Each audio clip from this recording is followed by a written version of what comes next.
As Jimmie has done here the last several weeks, a very important initiative for his foundation, the Helmet of Hope, and let's get started. Go ahead. Yeah, and this is the last drawing for the Helmet of Hope. Is that right, Christine? Yep. Okay. So again, thank you for everybody for participating, and big thanks to Samsung once again. All the money that and Utter. Glad you're smiling. Happy to do this for everybody. It took a while. This first one will be for the fans. I think it's messed up.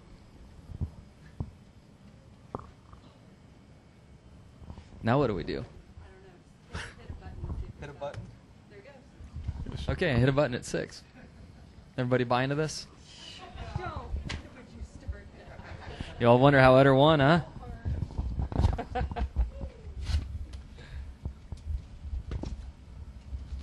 Kimberly Cramp, and it's Little Smiles. The mission is to help children in hospitals, hospice, and shelter escape just for a moment from their everyday pain. So thank you very much, Kimberly.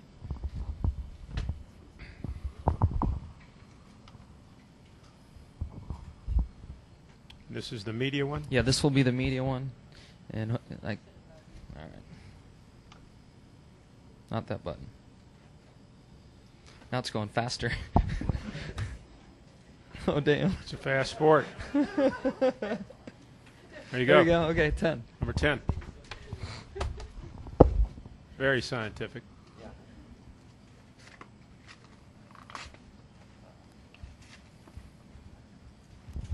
Greg Bailey, WCNC-TV, and it's the Hendrick Merrill program to raise funds and awareness to add more potential donors to be the match registry. So thank you very much, Greg. Very good. Okay, Jimmie, thank you for doing that this season once again. And right now, Jimmie, if we started the chase for the NASCAR Sprint Cup, you would be the top seed. And you've got 5 wins. You're tied with Denny Hamlin, but you beat him in the tiebreaker. But over the next couple of races, your thoughts about trying to get 20 more bonus points?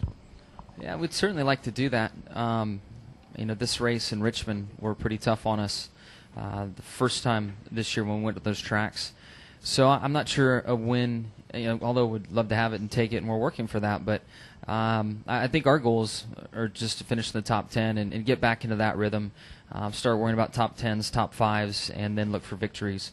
You know, we've had some good runs that have turned into bad finishes because of crashes and flat tires and a variety of things. And then we've also had just some bad races where we haven't had the speed that we needed and faded and finished, you know, in the high teens or in the teens or whatever. So, you know, we're working hard. We're doing everything we can to bring our best stuff to the track. We've been trying some different stuff today. In the first practice, we found a lot of stuff that didn't work, and then in the second practice, things seemed to start going the right direction. So we'll buckle down tonight, see what we got, and go after it tomorrow. Questions for Jimmie. We'll start right here with Jay. If you could raise your hand, we'll bring the wireless around. We'll go Jay, Steve, and David. Jay Pennell with Front Stretch and All Left Turns. When you look at this year, you know, you have 5 wins, Denny has 5 wins. We reset this thing. You guys are going to be on top of the points, you know, if everything stays the way it is right now. People are looking at favorites. They look at you. They look at Kevin. Do you think the way this year has stacked up in terms of how competitive it's been amongst the top 15 in the points, the double file restarts, the green white checkers, that this is going to be a completely different chase than we've ever seen? Yeah, I think so. I mean, we have new elements, as you mentioned, with the double file restarts, 3 attempts at a green-white checkered. That changes the dynamic of the race a lot. And when another factor to speak to your point, and I do agree that it's harder this year to decide who's going to be a favorite. Although at this point, I got to look at Harvick as the favorite with the consistency they've had, all types of tracks over a long part of the season. Those guys have done an amazing job and have turned it around, you know, from where they were last year to where they are this year. They deserve a lot of credit for what they've done. But as you look at another organization that was struggling really bad, and we all thought, what the heck, to where they are now, which is Roush. You know, this chase, you have a lot of teams getting their stuff right. in order just in time for the chase to start. So there's a lot of unknowns. We aren't where we want to be yet, but we've been in this position before. In years past, have gone into the chase looking for a little bit of speed, and we've found it. So I'm not too concerned with where we are, but I think it's going to be exciting. You've got Jeff has been real consistent. You've got the Roush cars coming back. You've got all 3 RCR cars showing a lot of speed. Gibbs cars, we expect them to start the chase and be strong and be right there. I think it's going to be a very interesting chase. Let's go Steve and then David Newton. Steve Richards with PRN. Oh, no. Caution, put it out. Jimmie.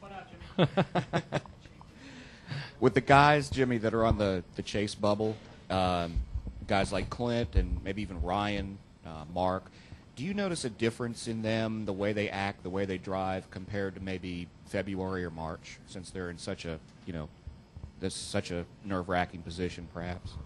Yeah, and I think other drivers try to give them a little bit more room as well. I mean, no one wants to be the guy that affected the championship or the guys that got into the championship. But you can see them all fighting for every single inch, and rightfully so. I mean, every point's going to count when this thing's all said and done. Go ahead, David. Yeah, Jimmie, David Newton, ESPN.com. Do you have a different feel for this skid compared to other skids you've had going into the chase? I mean, do we need to start looking for your face on milk cartons in grocery stores like you're just disappearing from us? Or? No, I don't think that's the case. Every organization has its ups and downs. Some teams can turn it around faster than others. We look at what Childress has gone through and now where they are, where the Roush organization was and where it is now.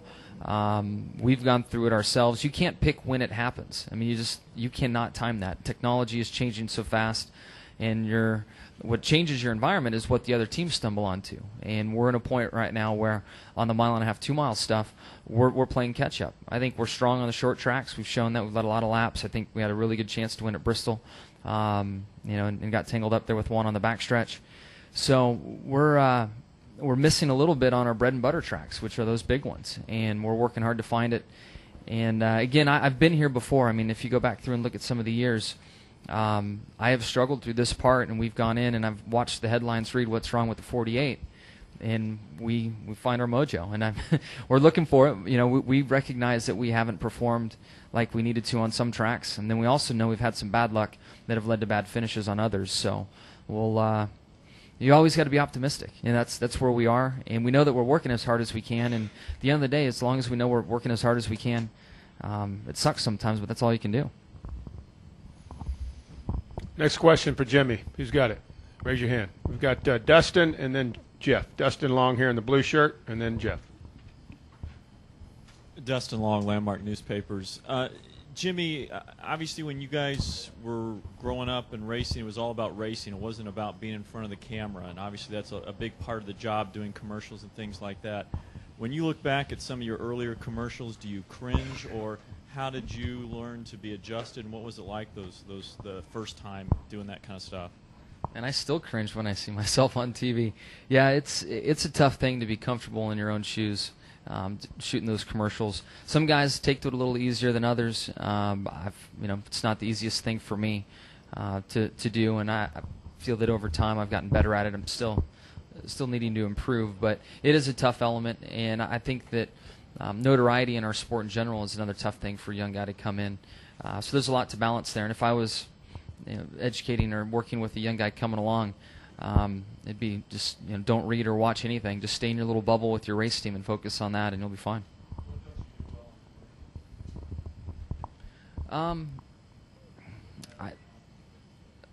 It's amazing when that red light turns on the camera, or when they say action. I mean, we've all had different experiences in trying to speak or public speaking or doing something for a charity or foundation, and you just freeze. When they say action or it's time, something clicks for me in front of a camera or in front of a group of people that just gets tough. I hate it. But it happens, and over time you get more comfortable with it, and it also helps when the creative people write a spot that fits your style and it's in your words. Some of the most difficult radio spots or TV spots that I've done is when you're really trying to sell something and they have it written a certain way, and you have to hit each word exactly how they need it done. Those are the toughest. Go, Jeff. Jeff Gluck from SBNation.com. Jimmie, obviously we hear all the time about how, like what you were just saying about how teams find these little things through the course of a year that can make them, stand out above the rest of the teams or put other teams back, play catch up. Is there any way to explain to the fans or put in sort of simple terms how big are these things actually? I mean, are we talking about some team stumbles upon this like a lighter bolt or something that's obviously not that small, but is there any way to quantify the size of these things that crew chiefs and teams are finding through the course of a year? Yeah, from our standpoint, it's usually not one component. It's not just a shock or a spindle or a spring away from being good. It seems to be an entire package. In finding a little bit on each corner of the race car, because your contact patch is the 4 tires. And at the end of the day, how those 4 tires interface with the road is where your speed comes from. And in qualifying, you want to be very aggressive and abuse the tire to get all the grip out of it. And in a race run, you want the opposite. And you want it to be real gentle on the tire and take care of it. So it's just different philosophies, and it takes you got to stack up a lot of chips to make something happen. And that's why it seems to take so long, especially in today's world. We don't have a lot of areas to work in anymore to kind of save yourself. With the old car, you can maybe work the body around to help with the balance of the car and get over a mechanical grip issue. Now we can't. So it takes a lot of little things to stack up and make a difference now. And it's tough. And when you talk about the tire changes frequently. And we're trying to stay on top of how that tire wants to be worked and the camber that it likes to see and the loading that it wants to stay in its window to be happy. Then you have the aero standpoint of the car and the mechanical grip, and those 3 worlds of the tire, mechanical grip, and aero, it just confused the hell out of you. At times you feel so lost, and then other times everything seems so crystal clear and easy, and I've been on both sides of it. And it's a weird dynamic because when it's off, and you're just scrambling to get it right. And then there's the 4th element of the engine, but we kind of leave that out. It's the engine shop's always doing what they can to bring along more power. Jay had a question, I think, right here.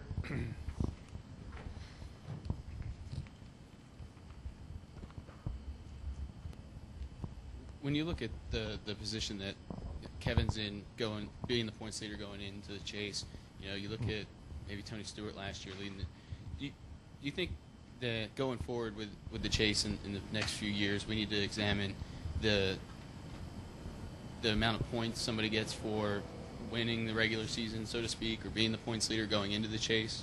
It seems like you're rewarded to win the race, obviously, but to be that points leader going in, and then you get nothing for it really once the chase starts. Yeah, there's definitely arguments both ways, or both ways. To look at it either way, I struggle with it because at times, especially when NASCAR is asking my opinion on changes for it, people chuckle and don't want to take me seriously with changes that I suggest after winning 4 championships. So I've just kind of just left my point out through a lot of this stuff. But there's no doubt that the points are tight and it benefits being consistent more than anything else. And I from my opinion, I feel that our racing series is so long that the point structure should reflect a consistent team and driver.